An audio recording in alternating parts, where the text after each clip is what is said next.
잘 지내셨죠? 지난 주간은 말씀드린 대로 저는 비를 뚫고 남쪽으로 내려가 보았습니다.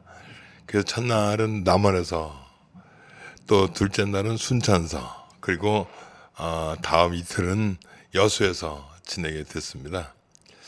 그래도 묘하게도 운전할 때는 거의 비를 맞지 않고 잘 다녀왔습니다. 1991년도인가에 가보고는 무려 30년 만에 다시 찾는 남쪽이었습니다. 정말 너무 많이 변했더라고요. 강산이 3번도 더 바뀐 듯 했습니다. 거기서 무엇을 보고 무엇을 먹고 무슨 생각을 했는지 그건 차츰 기회가 있을 때 말씀드리도록 하고요. 오늘은 어제 막을 내린 장애인 올림픽, 그 도쿄 패럴림픽에 관한 이야기를 좀 나누려고 합니다.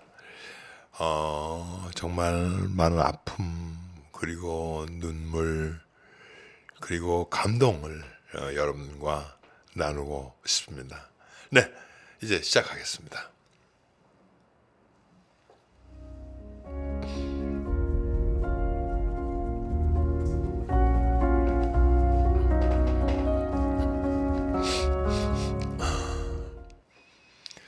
네, 어제로 13일 동안 진행된 패럴림픽이 끝이 났습니다. 연대와 희망이라는 슬로건, 조화로운 불협화음이라는 주제로 치러진 이번 동경올림픽은 이제 3년 후 파리에서 만나기를 약속하면서 폐회를 했죠. 이번 패럴림픽을 보면서 저는 이 유튜브를 통해서라도 제 머릿속에 가득 채워진 소위 비장애인이 가지고 있는 그런 횡포, 이런 것들 좀 고발하려고 합니다. 제가 대학 다니던 시절 1970년대죠. 운이 좋아서 저는 정신지체 장애인, 지금 보통 특수아동이라고 불리지만 그 시절은 정신바각아로 불렸습니다. 그 아이들과 한 6개월 같이 살았던 때가 있었습니다. 오리동에서. 이제 물론 그 시절은 지금 많이 커져서 특수학교의 서울대학교라고 불리울 만큼 아주 훌륭한 학교가 됐습니다. 성공의 베드로 학교입니다. 당시 교장 선생님이 지금 강화 우리마을 촌장으로 계신 김성수 주교님이십니다. 제가 옛날 이야기를 드리는 이유가 있습니다.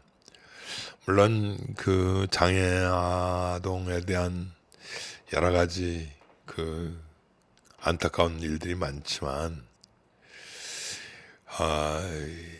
그 시절 1970년 후반기 시절에 정말 성한 사람도, 흔히 정상인이라고 하는 사람도 살아가기가 쉽지 않았던 시절이었었는데, 정말 하나에서 이렇게 열을 가르치는 데도 그 아이들은 한 1년 정도가 걸려요.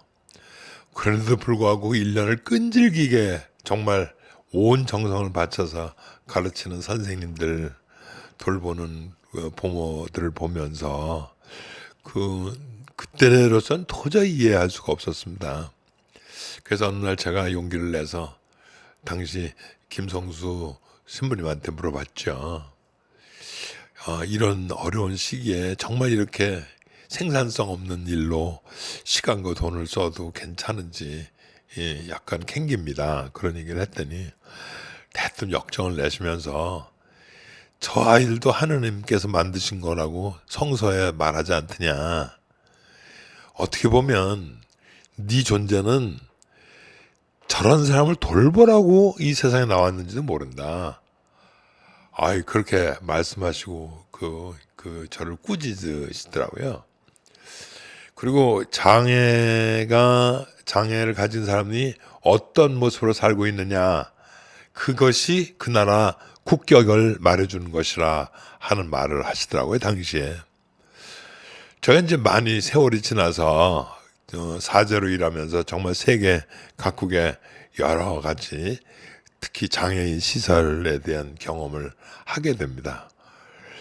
근데 역시 장애인들이 크게 불편함 없이 일반인들과 함께 어울리는 것은 역시 선진국이다 하는 생각을 지울 수가 없었습니다. 그런데 이번 동경올림픽, 패럴림픽을 보면서 정말 멀었다, 정말 아직 멀었다는 생각을 다시 한번 하게 됩니다.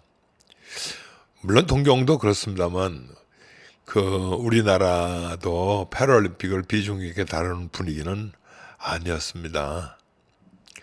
아주 비관적으로 말씀드리면 장날이 끝나가는 어렴풋한 시골 저녁 풍경 같은 것, 억지로 구색을 맞추기 위한 경기를 치르는 것을, 그런 느낌을 버릴 수가 없었습니다. 물론 여러 가지 이유로 올림픽과 같이 그렇게 잘 진행하기는 어려웠을 것입니다. 코로나 팬데믹도 있고.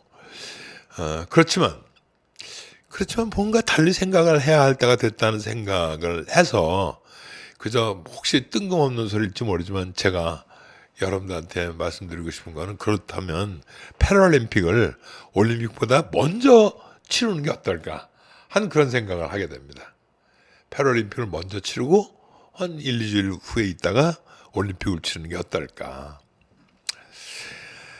저는 최근에 학생 아이들이 할머니에게 담배 사달라고 부탁을 하면서 놀려대고 꽃으로 툭툭 건드리는 그런 모습을 보면서 정말 많이 부끄러웠습니다.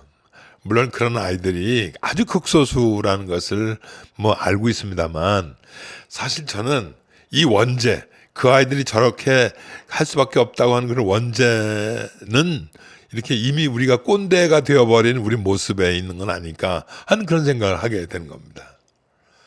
보통 일반적으로 강한 사람들에게는 90도 절을 하면서 인사를 하면서도, 그저 조그만 약한 사람만 보면 무슨 한풀이 하듯이 두들겨 대는 이런 우리 사회 분위기를 보면, 이미 괴수가 된 저 어린 아이들을 나물 수는 없겠다 하는 그런 생각을 하게 된다는 말씀입니다. 어찌 우리 주변에 그런 할머니만 있겠습니까? 다문화가정 아이들의 따돌림은 어떻게 얘기할 것이며, 공부 못한다고, 혹은 가난하다고, 심지어는 못생겼다고 집단으로 린치를 당하고 있다는 얘기를 종종 듣게 되지 않습니까? 그런데 하물며 여러 가지 이유로 장애를 가지고 있는 친구들 해코지 하는, 그것을 하면서도 조금 더 이상하게 생각하지 않고 장난 좀 쳤다고, 이런 일들이 비일비재하다고 하니 어떻게 합니까 이거. 저는 그렇게 살아도 괜찮다고 하는 사인을 지금 어른들이 하고 있는 것이 아닌가 싶습니다. 여러 가지 모습에서 어른들이 그 아이들의 거울이 된 것은 아닌가 싶은 생각이 들어서 정말 많이 부끄럽습니다. 그래서 제가 갑자기 느닷없이 패럴림픽을 앞에다 하고 뒤 끝난 다음에 올림픽 하자고 하는 이유가, 이런 생각을 좀 하면 전체적인 분위기가 좀 달라지지 않을까 싶어서 그렇게 올림픽보다 패럴림픽을 먼저 하자, 이런 생각을 하게 된 겁니다.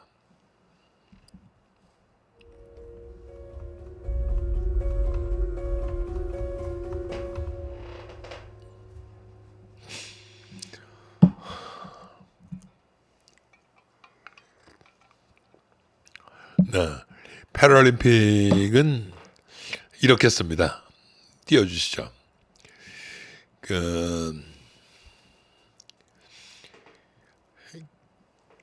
파라 플러스 올림픽인 거죠. 조금 설명을 드리면, 아주 옛날부터 장애를 가지고 태어난 모든 생명은 그 신의 저주로 보고 이렇게 사람들과 같이 살지 못하게 했습니다. 그래서 그러니까 정말 안타깝고 불쌍해서 그 좀 데리고 살려면 다 숨기고 살아야 했었던 때가 있었습니다. 이제 그러던 시절 후에 이제 전쟁이 나서 전쟁을 치르고 난 다음에 그 이 장애를 입게 되는 군인들이 생기지 않습니까? 근데 이런 사람들한테 정말 똑같이 같은 장애라고 그래서 같은 대접을 받을 수가 없으니까 그래도 이제 전쟁의 영웅이다 뭐 이렇게 이 얘기를 하면서 그분들을 좀 돌본다고 운동회를 하나 만들어지게 된 겁니다. 일종의 그 뭐 격려 차원, 재활 차원으로. 그래서 이 처음에는 패럴림픽이 파라프레지아라고 하는 그 하반신 마비를 뜻하는 말입니다. 파라프레지아. 거기다가 올림픽을 합해서 소위 합성어가 된 셈이죠. 물론 옛 문헌에 보면 그리스에서조차 그 치료를 목적으로 장애인 운동 경기가 있었다고는 합니다.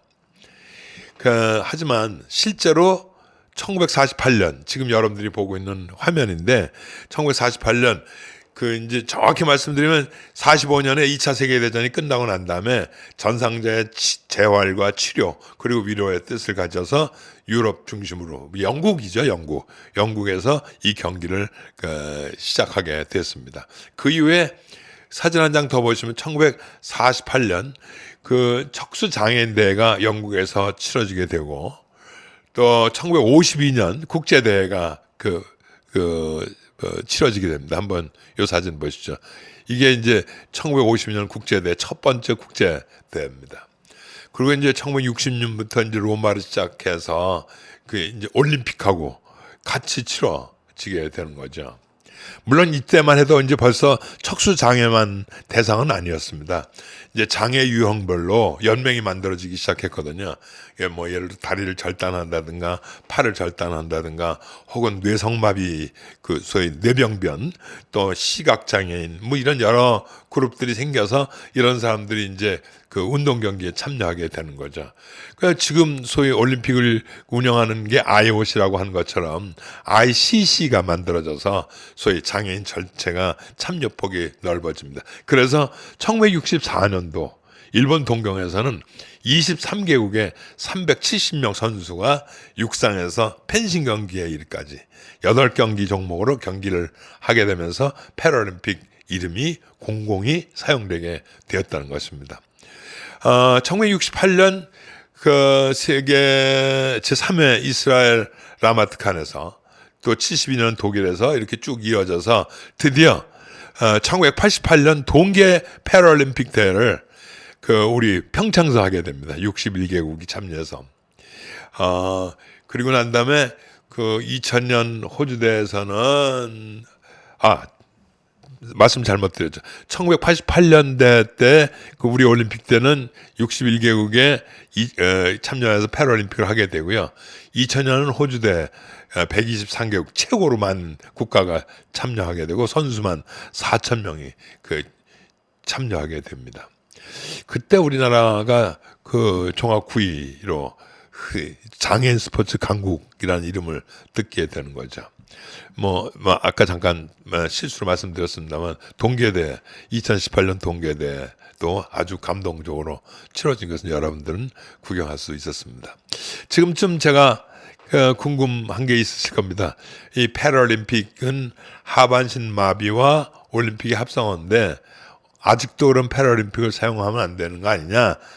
왜 지금껏 사용하고 있느냐? 이렇게 물으실 수 있는데 1964년 아까 동경올림픽 말씀드린 것처럼 그때 이미 이 파라라고 하는 말이 라틴어로 with라는 뜻을 갖고 있거든요. 함께. 영어로는 with, 한국말은 함께라는 뜻을 가지고 있어서 그냥 패럴림픽, 그냥 올림픽과 함께하는 그런 패럴림픽이라는 이름으로 사용하게 되었습니다. 근데 과연 이 함께라는 말이 가당키나 한가 하는 의구심이 들긴 합니다.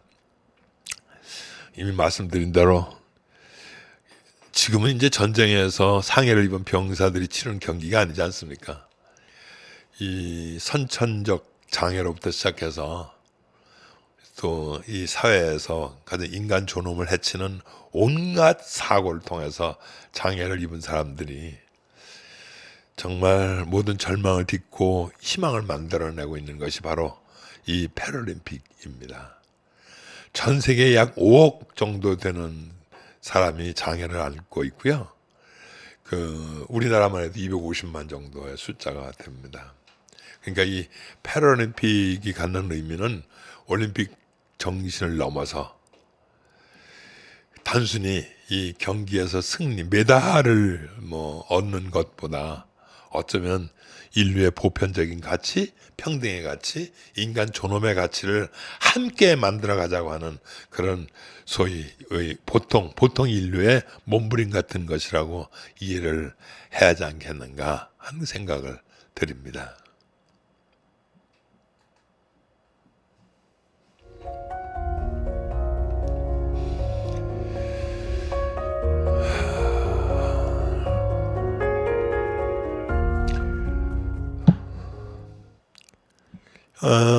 우선 이 코너에서는 제가 감동받은 그런 짧은 장면들을 좀 돌이켜 보려고 합니다. 지난 8월 8일 2020 동경올림픽 폐회식 중계를 듣다가 깜짝 놀랐습니다. KBS였습니다. 이재후 아나운서가 마지막 폐회식을 하는 멘트를 하면서 이런 얘기를 하더라고요. 주먹 쥐고 가슴을 쓸어내리면서 매 순간 선수들과 같이 호흡했던 시청자 여러분은 세계 최고의 스포츠맨이었습니다. 올림픽 시청자 종목의 금메달리스트였습니다며 제32회 도쿄 비장애인 올림픽 한국방송 KBS의 모든 중계방송을 여기에서 마칩니다. 여러분 어떤 느낌이 드셨습니까? 이재화 아나운서의 맨 마지막 멘트 32회 도쿄 비장애인 올림픽. 어쩌면 조금 있다가 패럴림픽이 시작된다는 것을 알리는 메시지이기도 하지만 그냥 우리가 알고 있는 그냥 일반 장애인이 아니라 일반 정상인이라는 표현을 하는 게 아니라 그냥 마땅히 하는 올림픽이 아니라 장애가 없는 사람들의 올림픽이라는 평들. 여기서 저는 이게 진정한 평등의 가치를 이렇게 듣게 되는구나 하는 그런 정말 감동의 메시지를 들었습니다. 물론 동경의 분위기는 여러 가지로 어두웠습니다. 말씀드린 대로 코로나 팬데믹 영향도 무시할 수 없지만 올림픽을 억지로 치르면서 쌓인 그런 피로감도 이 패럴림픽 개회식의 퍼포먼스에서도 그런 게 보이고요. 또 어떤 분은 정치적인 이유로 약간 일장개 냄새도 난다 하는 얘기도 하지만 그런 건 별로 중요한 게 아니고요. 그런 안타까움이 곳곳에 있었다는 것은 사실이었습니다. 그런데 저는 진행되는 여러 가지 과정을 목격하면서 이건 정말 일본인답게 패럴림픽에 관한 한 아주 미세한 부분까지 신경을 써서 선수 하나하나에게 안전하게 편안하게 경기를 임할 수 있도록 잘 준비하고 배려했다는 생각을 하게 됩니다. 이건 제 평가가 아니라 일반적인 평가가 그렇습니다. 시설 말할 것도 없고요. 소위 자원봉사자들의 헌신적인 노력은 정말 탁월했다고 많은 분들이 이야기를 해주고 있습니다. 사실 저는 한때 장애복지시설에서 일을 한 적이 있기 때문에 2015년도에 일본 장애인 시설을 돌아볼 기회가 있었습니다.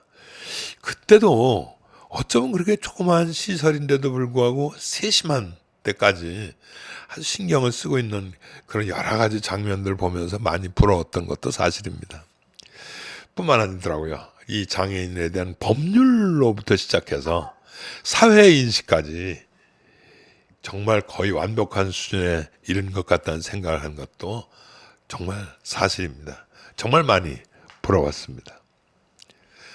우리나라 이야기도 해야 되겠죠. 가장 뭉클했던 장면은 태권도였습니다.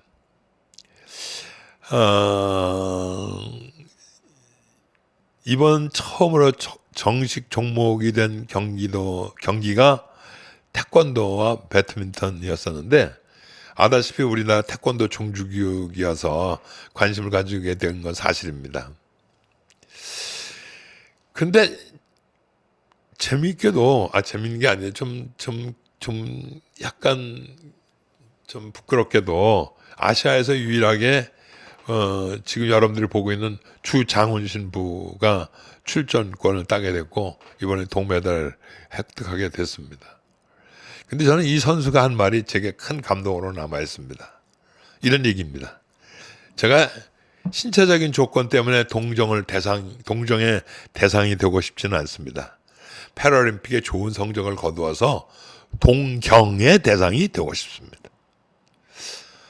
어떻습니까? 동정의 대상이 아니고 동경의 대상이었으면 좋겠다는 겁니다. 이 친구는 맞벌이 하는 부모에게 자랐는데 그만 사고가 나서 이 정상인처럼 살 수가 없게 되었습니다. 그럼에도 불구하고 먹고 살기 위해서 부모님들은 맞벌이를 할 수밖에 없었고요. 할머니 손에 할머니 도움을 받고 자랐죠. 그런데도 우리 열심히 운동하는 것을 보고 부모님들이 뒷바라지를 잘 해줘서 지금 아주 훌륭한 선수로 이렇게 자리 잡고 있습니다. 사실 패럴림픽에서는 감동적인 얘기가 없을 수가 없습니다. 종목마다 참여한 선수마다 정말 모두가 다 감동인데 그중에 한 사람 또 소개할 분은 잘 아실 겁니다. 이브라임 하마드 투라라고 하는 선수인데 이집트 탁구 선수입니다. 여러분 이렇게 보십시오. 저분 입에다가 탁구 배트를 물고 있습니다. 그리고 서브를 할 때는 발을 사용해서 서브를 합니다. 가능하다고 생각하십니까? 뿐만 아니죠. 이 눈이 보이지 않는 친구들이 소리로 공을 차는 골볼이라고 하는 축구가 있습니다. 뿐만 아니라 다리를 잃고도 수영하는 선수가 있고요. 외다리로 사이클 하는 선수도 있습니다. 앉아서 배구를 하는, 팔 없이 저병 수영을 하는 선수. 뇌병변으로 팔다리를 제대로 쓰지 못하고 있는 전민재 씨도. 근데 그 전민재 씨는 발로 글을 쓰는데 너무 글을 잘 써요. 여러분들 혹시 그분의 미소를 기억하고 계실지 모르겠습니다. 5년 전 리오에 있었던 장면인데 혹시 한번 기회 있으면 또 찾아뵙도록 하죠. 이렇게 경기 하나하나마다 수많은 얘기를 담고 있습니다. 그래서 보통 우리가 얘기를 하기를 올림픽에서는 영웅이 탄생하고 패럴림픽에서는 영웅이 출전한다. 그런 얘기도 하고 있습니다. 선수 모두가 다 감동이지만 제가 우리나라 선수들 중에서 꼭 소개해야 할 분이 있습니다. 지금 여러분들이 보시고 있는 보치아라는 경기입니다. 맨 마지막에 저희에게 금메달을 가져다 준 선수입니다. 보시면 알겠습니다. 뇌병변 장애, 거의 몸을 제대로 가누지 못하는 사람들의 재활훈련으로 시작된 경기인데, 이젠 꽤 됐습니다. 꽤 됐다고 하는 얘기는 이 1988년도에 처음 보차 경기가 한국 이 올림픽 때 시작이 됐는데, 그때 우리 한국 선수들이 금메달 딴 이후에 동경 패럴림픽까지 9년 연속 금메달을 차지한 페아라고 하는 경기입니다. 제가 이렇게 감동 있다는 것이 마지막에 일본 선수들을 연장전에 이겼다. 뭐 그런 물론 그것도 굉장히 감동적인 소식이긴 합니다만 뭐 금메달 혹은 일본을 이겼다 이거 그래서 소개하는 건 아닙니다. 32년 동안 보치아라고 하는 경기로 한결같이 운동해온 가르쳐온 감독, 코치, 부모 정말 대단하지 않습니까? 그래서 그냥 정말 그분들한테는 이렇게 한 분 한 분 특별히 그 금메달에 오르신 이 정호원, 김한수, 최예진 선수 이 세 순서는 한번 여러분들한테 이름이라도 꼭 알려드리고 싶었습니다. 보치아란 말은 원래 이탈리아 말로 공이란 뜻이죠. 뭐 경기 방법은 거의 여러분들이 동계올림픽 때 보는 컬링과 굉장히 많이 비슷합니다. 그래서 서로의 호흡이 무섭도록 중요한 경기입니다. 그런데도 32년 동안 그 호흡을 맞춰가면서 그것을 전달해주면서 오늘날 이 보치아 경기를 보게 됩니다. 정말 저희들은 쉼없이 끊임없이 넘어지고 좌절하고 또 그것을 남한테 핑계대고 욕하고 또 포기하고 그러면서 사는데 저들은 저렇게 꿋꿋하게 정말 많이 힘들고 필요할 텐데도 지켜내는 걸 보면 이 잘난 비장애인들한테 저분들은 정말 엄청난 선생이라는 생각을 지울 수가 없습니다.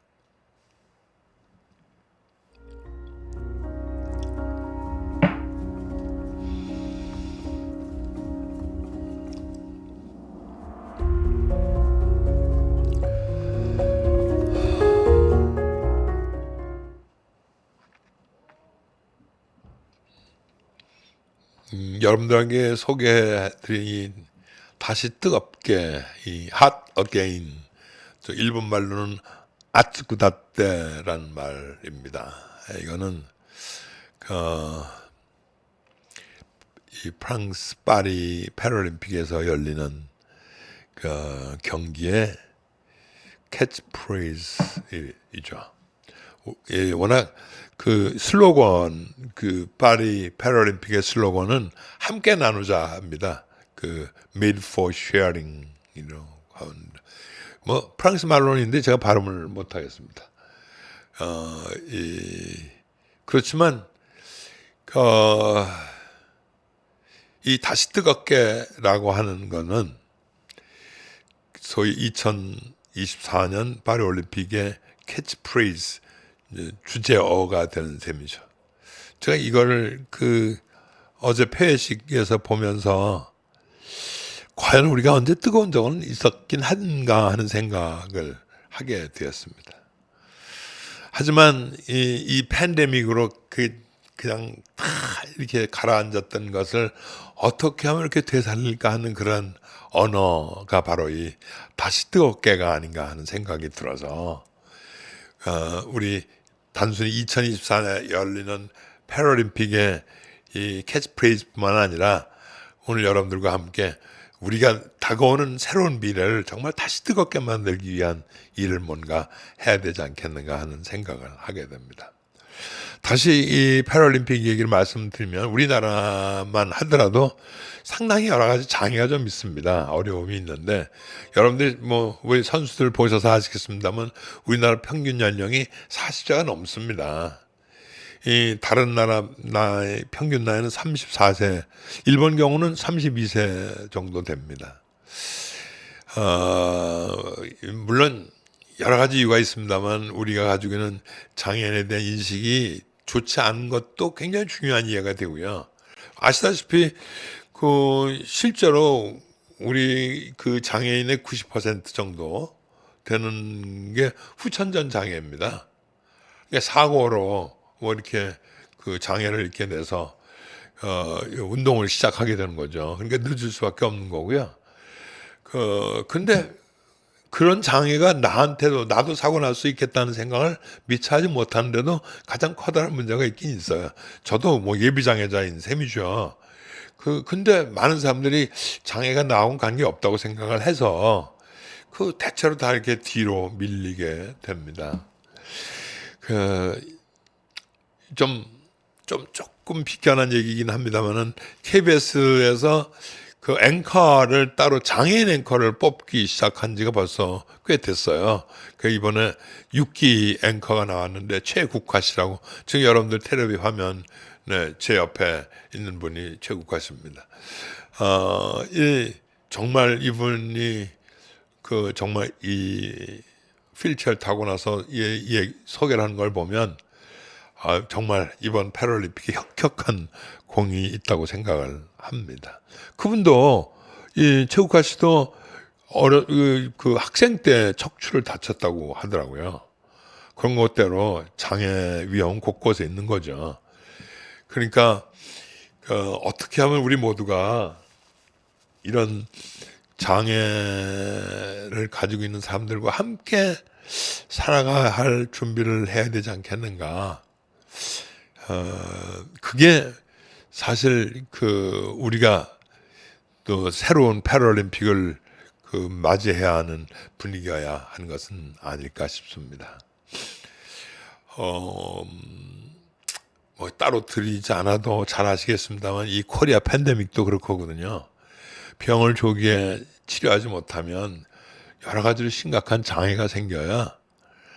그래서 당연히 이 감염이 안 되도록 선제 조치, 거리두기나 마스크 쓰기 같은 개인 방역도 말할 것도 없지만 빨리 백신 주사를 서두러 맞는 게 중요합니다. 이 돌파를 넘어설 수 있는 것도, 또 중증 환자가 되지 않는 것도, 또 죽음에 이르지 않는 것도 백신 주사가 거의 90% 가까이 역할을 한다고 합니다.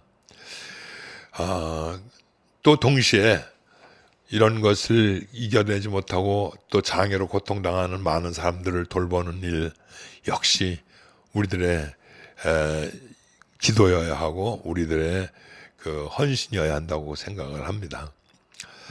네, 이제 마지막으로 한 말씀만 더 드리고 오늘 이야기를 정리할까 합니다. 잠깐 말씀드렸습니다. 제가 장애인 복지관에서 약 한 4년 정도 일을 했어요. 근데 장애인들이 겪는 고통만큼이나 심하게 아픈 것은 부모님들을 비롯한 가족들이라는 것입니다. 여러분들 상상해 보십시오. 아픈 사람만큼 그 아픈 사람을 사랑하는 사람들이 옆에서 겪는 아픔은 조금도 작지 않습니다. 그래서 우리 좋은 친구들도 그들의 고통에, 그들의 아픔에, 그들의 슬픔에 좀 민감하게 반응하고 싶습니다. 그래서 오늘같이 이 패럴림픽이 끝나면서 그냥 스쳐 지나갈 여러 가지 일들을 다시 한번 되짚어 보는 것이거든요. 그러니 여러분, 우리 다른 사람의 아픔에 좀 더 민감하게 반응하는 우리 이 좋은 친구들 유튜브였으면 좋겠습니다. 같이 아파하고 같이 그 고통으로부터 벗어나기 위해 손을 맞잡고 어깨 동무를 하고 같이 여러분들과 기도하고 강력한 후원자가 되고 하기를 다시 한번 간곡히 부탁드립니다. 그리고 한국의 소리 다음 주 가을 소리로 풍성하게 만날 수 있도록 준비하겠습니다. 기대하십시오. 오늘도 역시 기술의 김대하, 진행의 김근상이었습니다. 고맙습니다.